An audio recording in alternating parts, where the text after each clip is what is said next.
Oh, I guess it's not 4 after yet.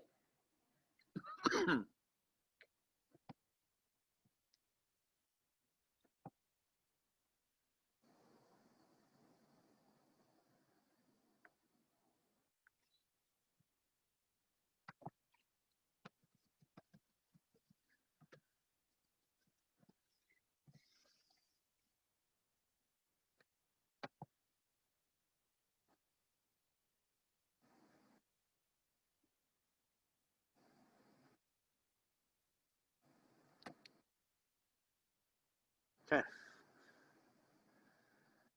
Shouldn't be recording yet. Well, and then there's the bell. So we'll see who's going to be here.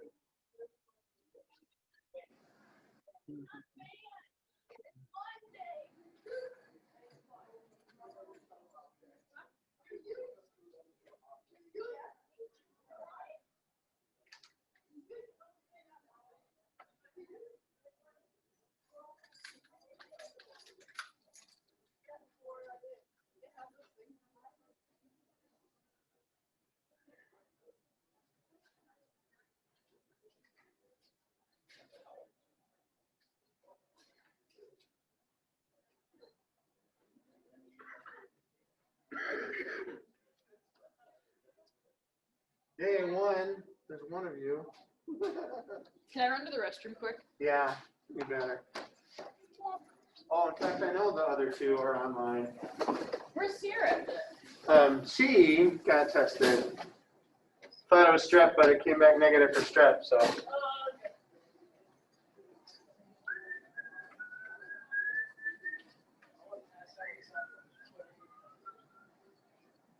Read. Just read your shirt. Not good.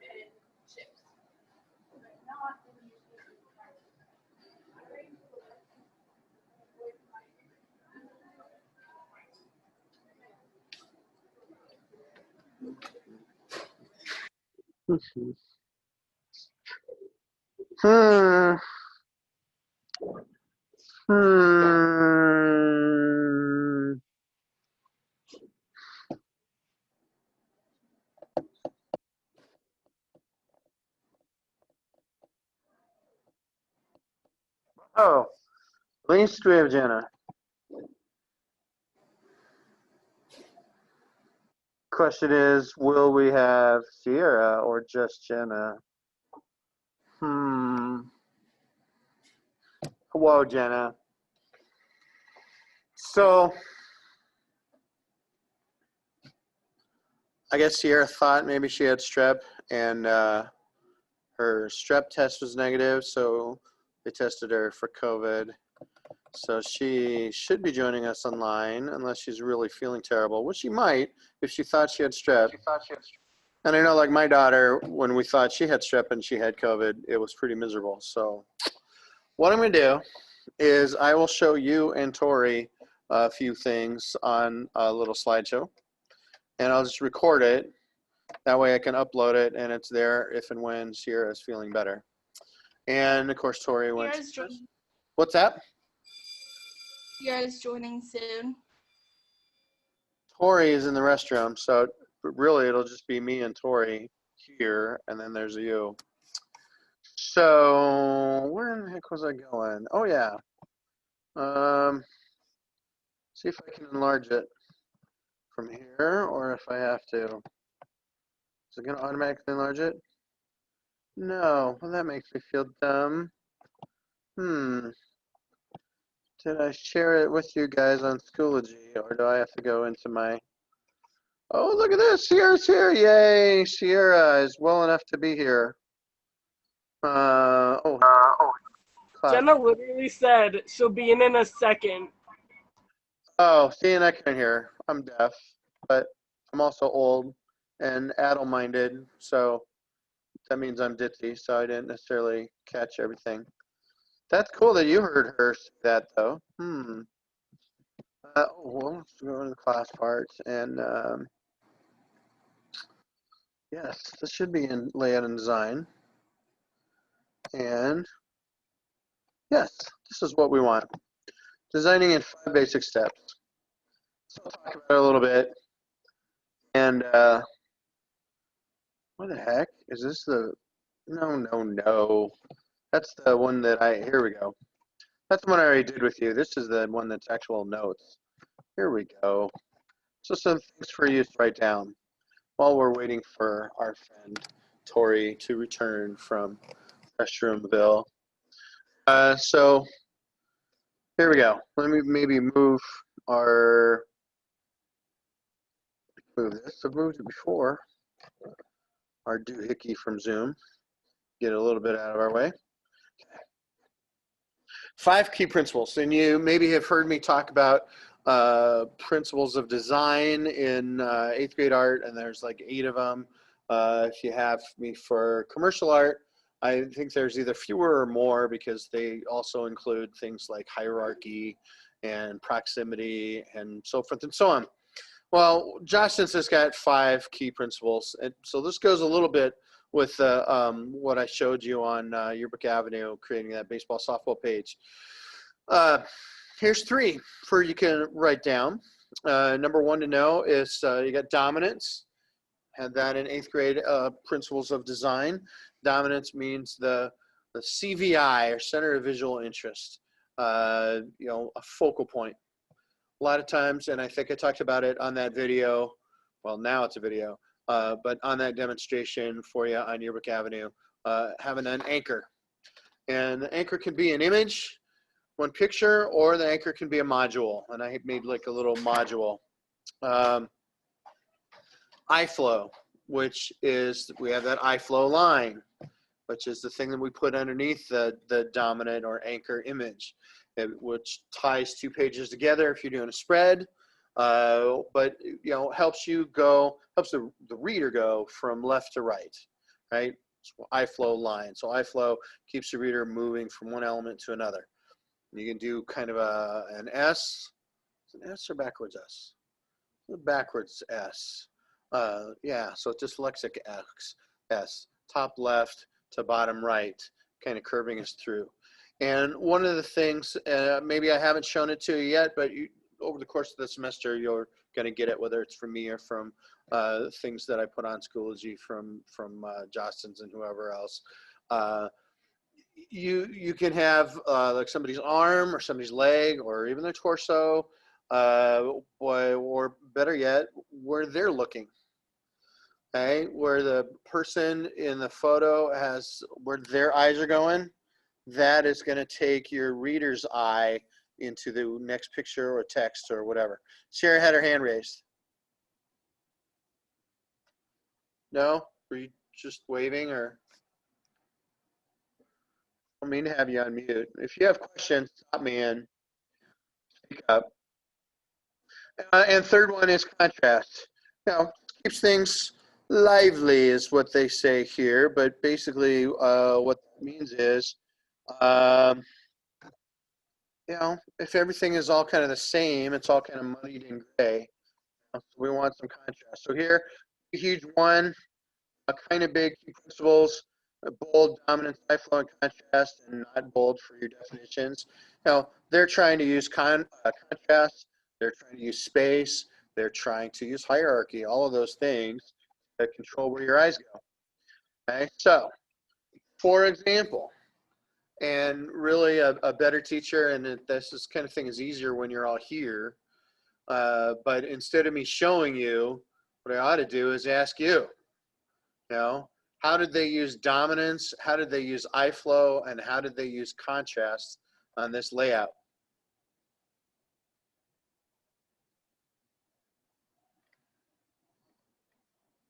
Don't everybody speak up at once. Are you looking at it too? I won't make you join the Zoom, but okay. It's really clear what's the dominant element. Yeah, this anchor photo was this guy playing water polo or water volleyball. I'm not sure what that is. Okay, so that's definitely dominant. do they achieve eye flow?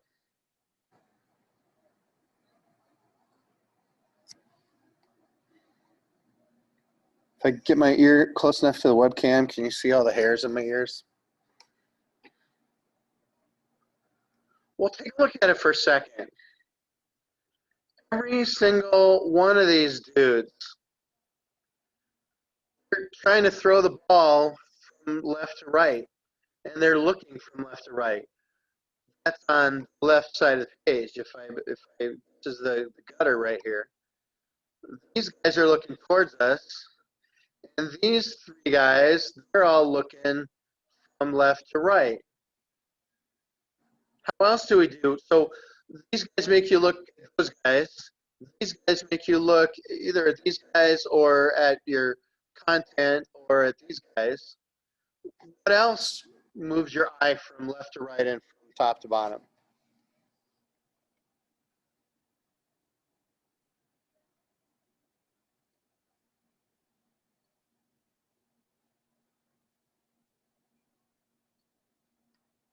Wow, God, you guys are so talkative. It's okay. I can talk is enough for all three of you. Well, here we have our eye flow line underneath that picture, right? And it's kind of picked up by this gray graphic that sort of imitates a wave. And you may not be able to make it out real well. I can see it a little better on my computer. Here also is real pale. It's not as blue or as dark a gray, but there's a graphic that also does kind of a wave. So really you're going from this white space in here, down that kid's armpit, or else down this ball to this kid's armpit, up to his face, bouncing over the other kid's head, and up his arm, and then up the kind of blue-gray stuff into the story and the headline. Okay?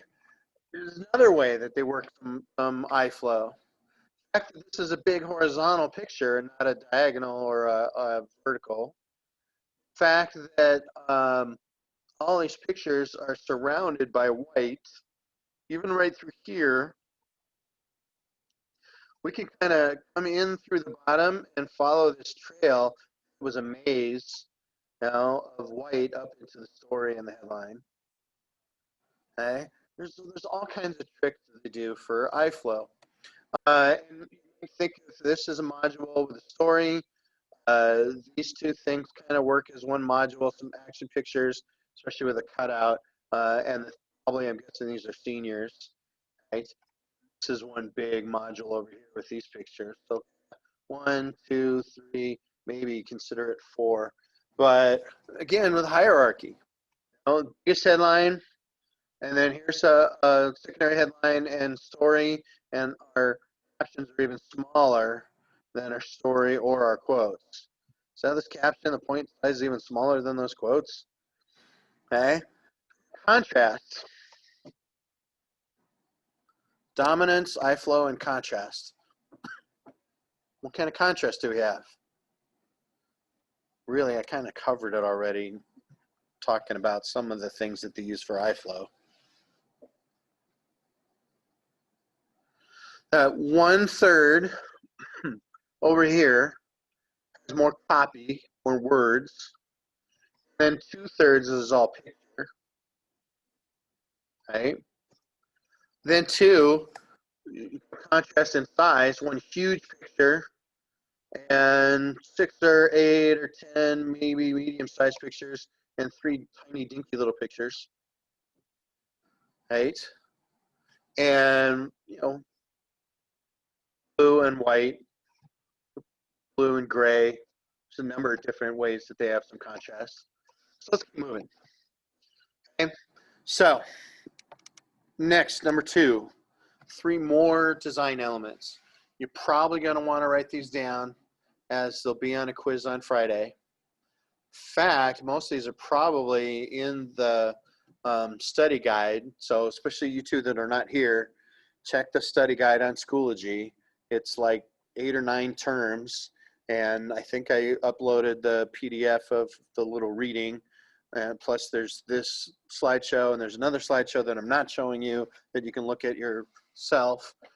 Between the reading and this slideshow and the other slideshow, you should get all of those terms. Worst case scenario, if you want to look terms up in a dictionary or open another tab, probably what you're going to want to do is the term, comma, graphic design, or that term, comma, layout, because if you just do that visual, it's not going to tell you anything about layout. Well, so here you go. You want visual things, okay? You want photojournalistic pictures, which are action pictures, and you know, especially with two of you at home, I don't know, we're not taking a whole lot. We don't have a fleet of cameras and a team of photographers on the staff. We're begging, borrowing, and stealing all of our pictures, really. So we're fortunate, I guess, that we have people like Michelle Garside and Sherry Sherry Hast that are out there. But please, on social media, Facebook, Snapchat, TikTok, wherever, encourage your classmates to send us pictures. And if they don't want to use that URL, that web address, to upload it directly to Jostens for us, then have them send them to you or send them to me, and then we can put them up there. But photojournalistic means they're not posed. You're taking a candid, you're telling a story, you're capturing action. Reference is posed. Reference kind of picture means that those are the class pictures or the team group pictures, or if you pull out your seniors or your starters. So it's like history, it's reference, right? It's mugshot, so it's posed. That's fairly serious pose. The third kind is also posed, but they call them snapshot. You know, you could call those, you know, Instagram or silly or scrapbooking or social media or Snapchat kind of pictures. You know, so we have three kinds of pictures. One is in the natural habitat, in the wild, right? You're capturing life. That's photojournalistic. Journal is your journaling. You're keeping a diary, photo, right? That's what photojournalism is. Reference, they post for you or they take it themselves, but it's so you can identify who's the class officer, who's the starter, who's the captain, who's the senior, right? But snapshot, we can take them, they can take them of themselves, but snapshot is not for reference. It is slice of life, but it's posed because it's phony, it's fake, it's set up. You're not capturing them. It's, you know, like I say, for a scrapbook or like for social media, but maybe they're silly. Or maybe we use filters and stuff. We really don't care. But these are visual things. There's other visual things that they don't have on the slide, like graphics, and frankly, headlines can become visual things. But then there's the verbal things. Story, we're not worrying about that. What we might do is we might ask if club members or officers or advisors or coaches would like to submit something to us. That would be cool. Headline is really some of the most writing that we do. You heard me saying when I put together the baseball softball one, well, right now it just says baseball softball, but what I'd like to do is that we write headlines, that headlines can reflect, if not the story of the year, the flavor of the year, you know. Captions we will write, and there's a number of kinds of captions. We'll learn that later on, but the main one is just identifying who's in it. You know, a summary one, which is real simple, is just the who, what, when, where, why, and how, what's going on, right? A great one, maybe call it extended caption if you want. We'll usually have either a quote or a little bit of background story too. So it's not a full-blown story, but it could be that it's not just 10 or 15 words. It could end up being 25 or even 50 words because you identify who's in the picture, you summarize who's doing what, where, and when. And then maybe you get a quote from one of those kids that's in the picture.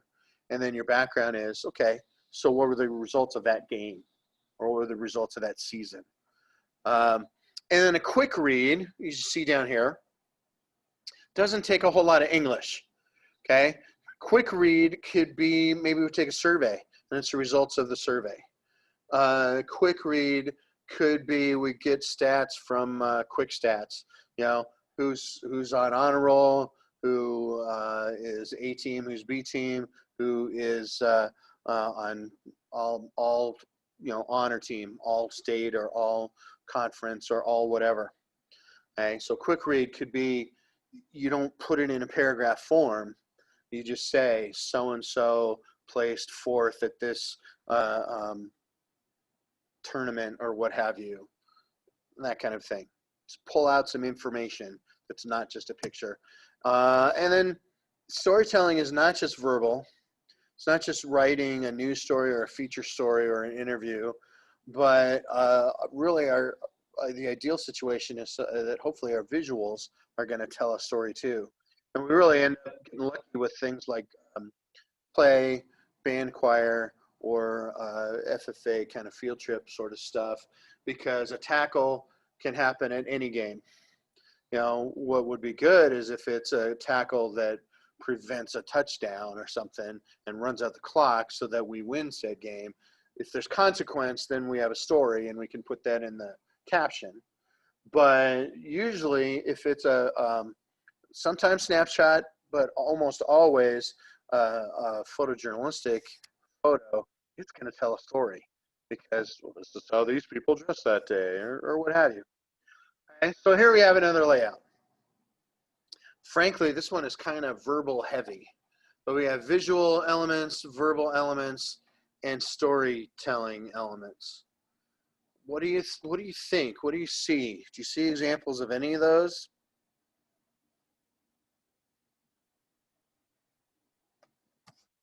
No story here, it's just a reference picture, it's just the whole team. Might have some story with either of these. Why did players take a knee? Somebody got hurt. So apparently maybe somebody got hurt in some game. Story here. Two different teams. Maybe this is the beginning of the game and they're going out to, after they toss the coin, to see who gets to receive and who gets to kick off. Looks more maybe like this is congratulating each other at the end of a thing. You probably have to read the captions to see, but one of the things that I tell you when we get into teaching about photography is that not every sports picture has to be an action picture, and not every action picture has to be sports picture. Okay, some non-action, but they both are fairly powerful because of body language. Like this guy, putting his hand on the other guy's helmet. Okay, yeah, these in that kickoff and this tackle, those definitely are action pictures, and they tell some story too. But some of the most potent and powerful stories, and then visually, because this is all horizontal, and there's so much repetition. Here's a contrast. We go from all of these players horizontally to just two players, and there's all that diagonal. Here you have all these people facing the camera in the team shot. Then you just have three people, only two of which you really see, only one of which is on the home team. Right? So let's contrast, but we're talking visual and we're talking storytelling. Now, he's in midair. That's a compelling visual. Okay? The fact that we have all these diagonals, okay, instead of vertical and horizontal, those are compelling visuals. And you're all artsy people, so you know that kind of stuff. What did they do here? Notice this, all of the text, and especially that headline. These are diagonal too. They broke these.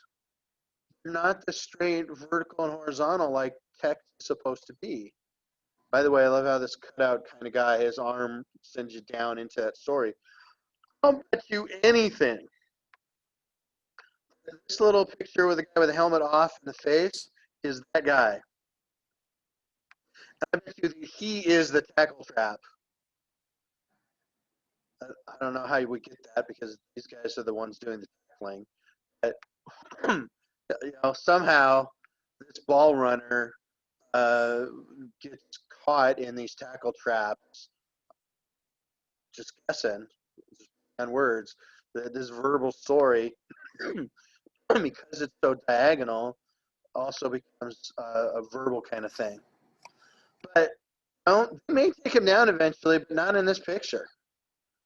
Okay, I think he's doing pretty well having 2 or 3 opponents on him. So the picture really tells a story, just like those non-action ones do. So visuals, verbals, they got to work together. And that's where some schools, the business teacher does the yearbook. Some schools, like here, it's art teacher. I know Maple Valley, Anthony, Charter Oak Butte. Mouthful. Their art teacher does it. But traditionally, a lot of schools, it's English teacher. Because what we really want to deal with here is we're combining our visual and our verbal.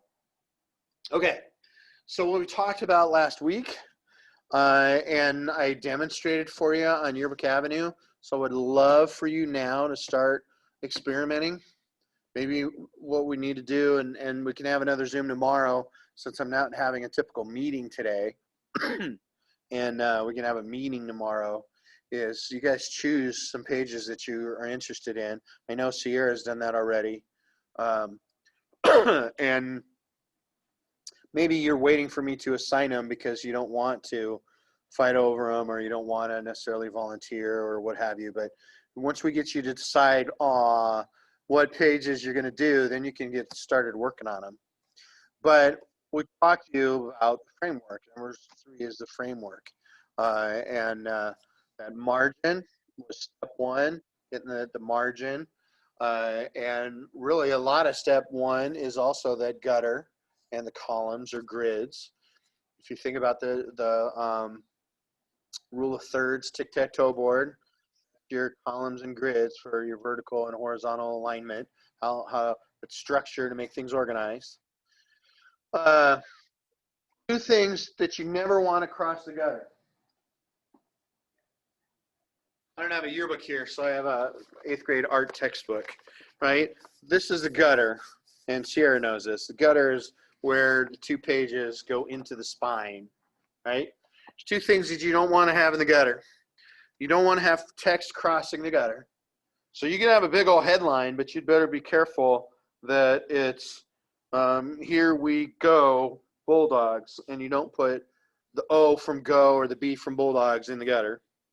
The other thing is, you can have a photo that crosses the gutter, but you don't want a person's face in the gutter. Nobody wants a staple in their face, right? So the face is over here, or the face is over here, and there's empty space or background, or an opponent from the other team or something on the gutter, but you don't want one of your classmates having their face in the gutter. Okay, so you know what a border of the space around the spread is. Now you know what a gutter is, and you know the 2 rules about the gutter. People don't belong in the gutter, and text, headlines, words, especially captions, don't belong in the gutter. So here we go with another example. Does the framing, this extra white space, should be around the top and the bottom and the sides? The extra white space should serve to kind of frame the spread. They have sort of an added thing in that they've got this along the top, one day win, and we have these 4 little snippets: uncertainty and a big heart, and oh my, and that little dab. I can use it on art class.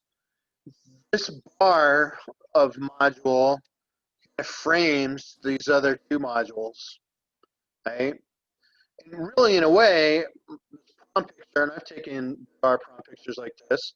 You put yourself on a slow shutter setting, and you got all these funky lights, and the DJ even adds on a strobe light. So it becomes kind of this abstract thing. That kind of separates sort of a tower, and that thing would be the roof, but separates this wordy content on the right side with the photos on the left side. But definitely, we got margins. I would say if I could, and I don't have something, or do I? Look here, maybe I do. If this is about where our gutter is, okay. Ooh, I didn't mean to do that. So the slideshow is going to show you some stuff here in a minute.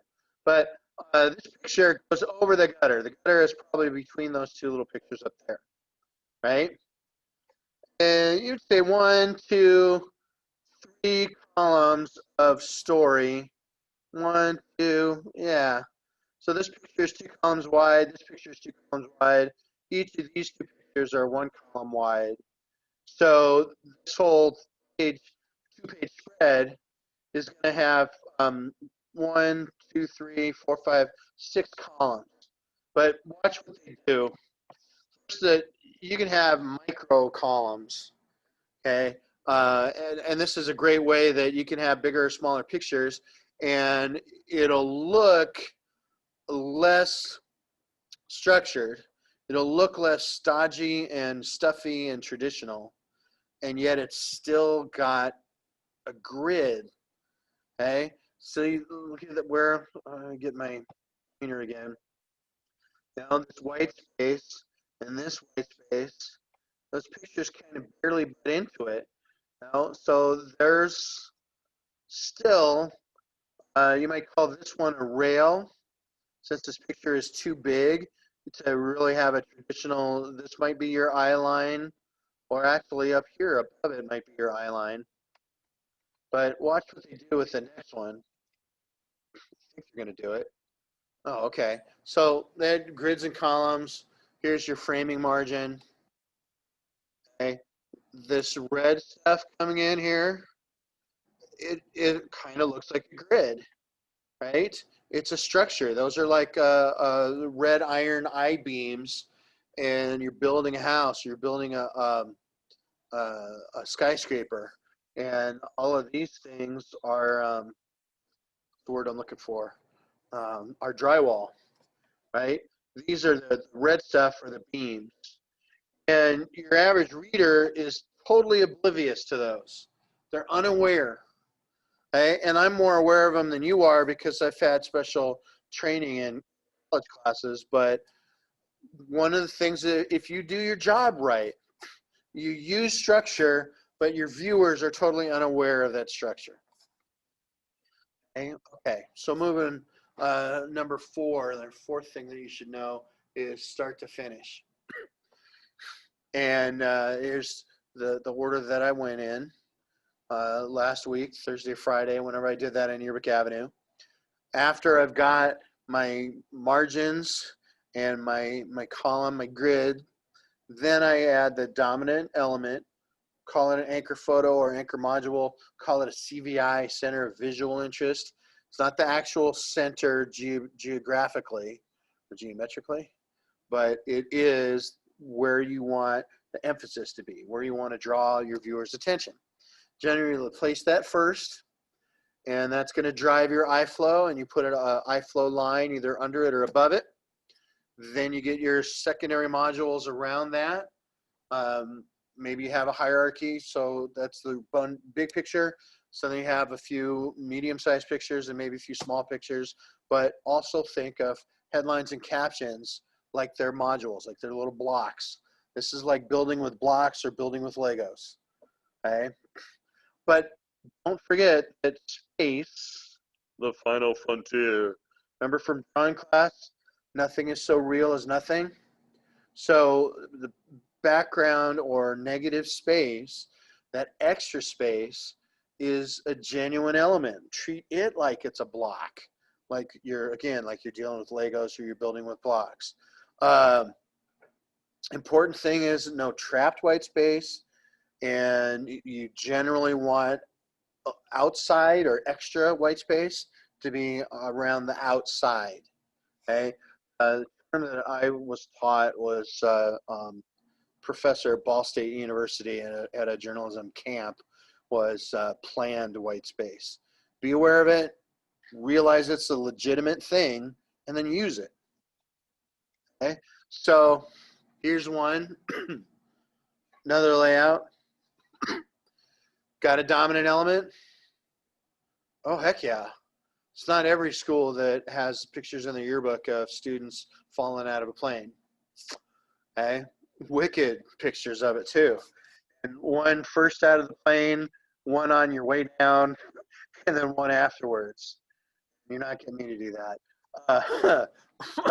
Then you have your secondary elements, right? These are all medium-sized pictures. These over here are smaller pictures. These over here are way small pictures. But you can also go not just a dominant photo, but this thing right here is a dominant module. I would say this is a secondary module, secondary module, secondary module, much smaller module. Unless you think it goes either with that one or with that one. Right? So there's a hierarchy there. Dominant module, medium size, medium size, medium size, small. Now, I don't know that I did everything on that. Well, definitely we're using planned white space. You definitely they have a lot more than a pica. That looks like 4 or 5, maybe even 6 picas.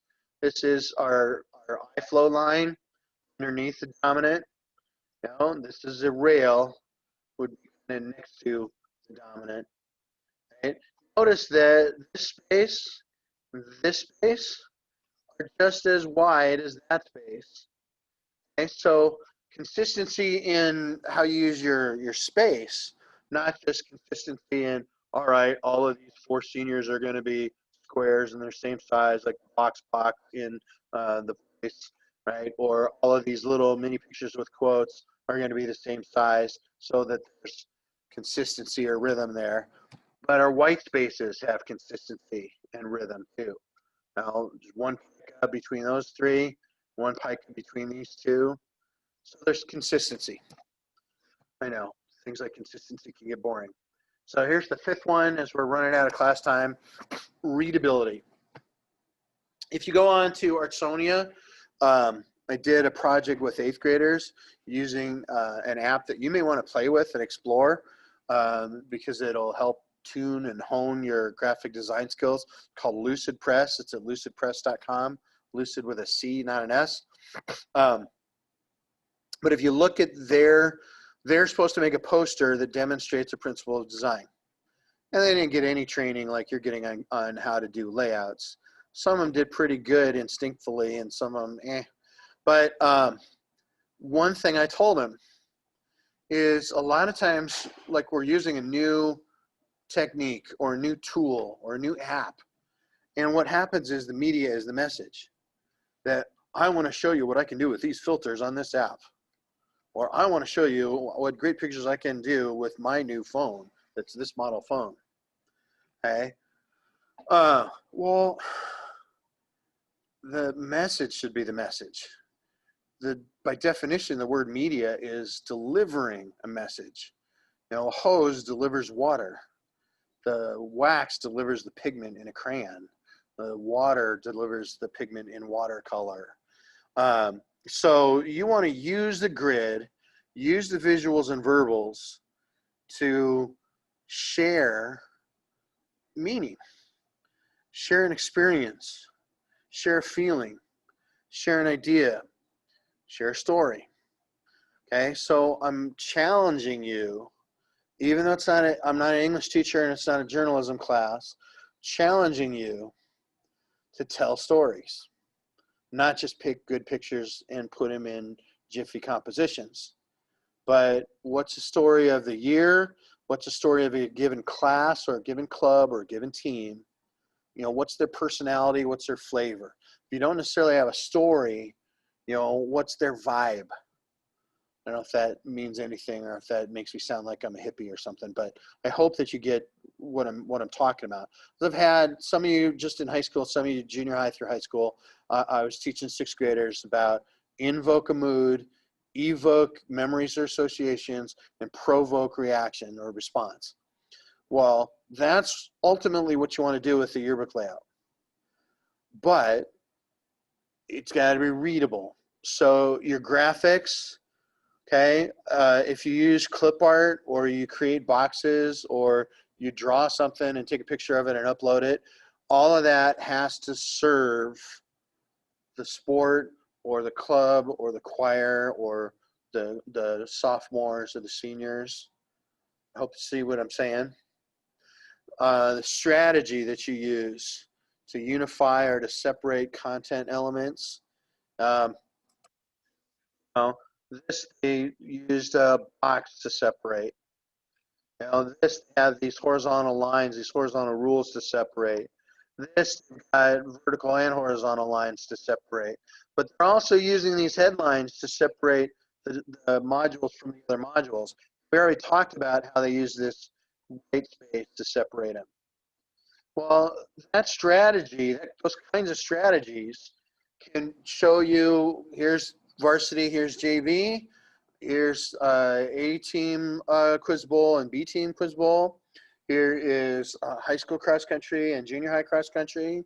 Now, you can use it. Here is a little thing because she's the only member of the speech team and we want to recognize Tori. And where else are we going to do it? We're going to do it on the pages that have the plays.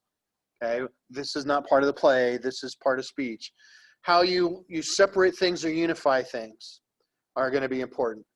And repetition is important. 3s and 5s and 7s are good for groupings of pictures. But guess what? You could have 15 pictures on a 2-page spread, but have 3 different content modules. Because you have one group of 3 pictures, one group of 5, and one group of 7. Those kind of things, or repeating things not just twice, but 3 or 4 times, gives us a sense of unity and cohesion. And I had some kids who did a great job on that too. Maybe I'll even show you some of what these kids did when they're using Lucid Press, because kids thought that a kid that did unity, they thought it was pattern. But when you really think about it, they used pattern to create unity. Okay, so graphics, strategy, and repetition. What is something that's repeated on this spread? Tori, look at these. What's repeated on this spread? It's so easy.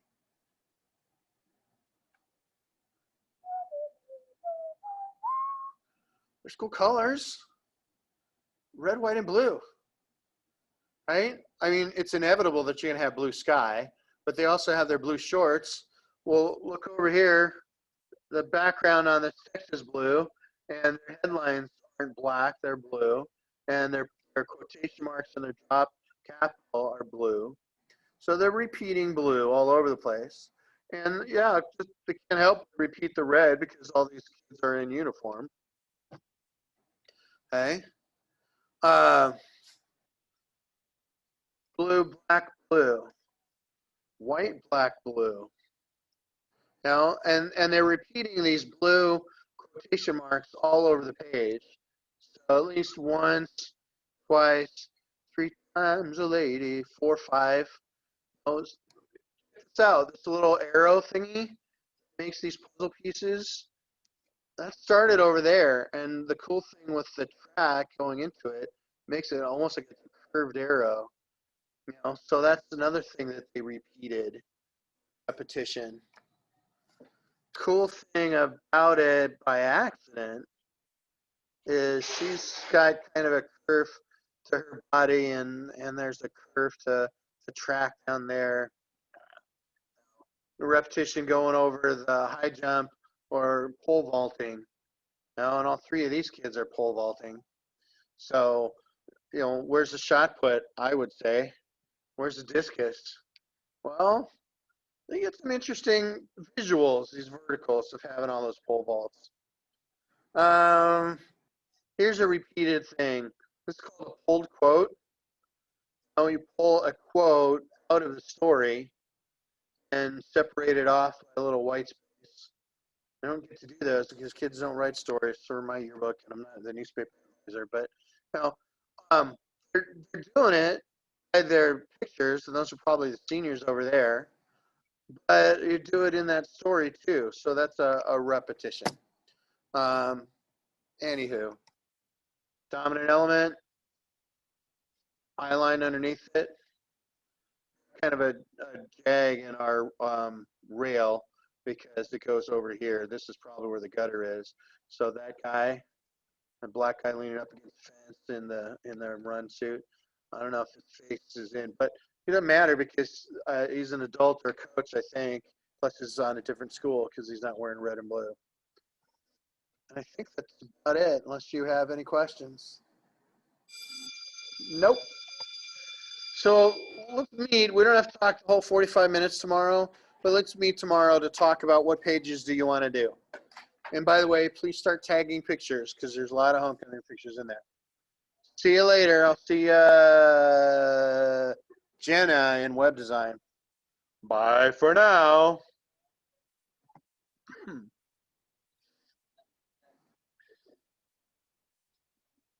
Then I end meeting for all.